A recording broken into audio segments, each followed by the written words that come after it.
我哋係 Baby House 母嬰用品專門店，其實主要都係銷售嚟自歐洲啊、亞洲啊一啲比較大啲嘅品牌，一啲母嬰用品。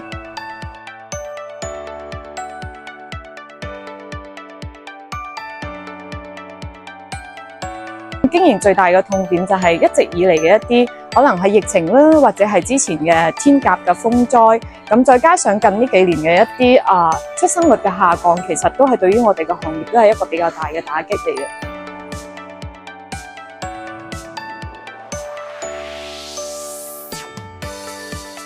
未來咧，我哋咧都係想致力係一啲線上嘅平台啦，例如影音號啊，或者係小紅書，想等多啲客戶啊，內地嘅客戶或者係本地嘅客戶更加清楚母嬰行業到底係如何去運作啦、操作啦，或者一啲產品。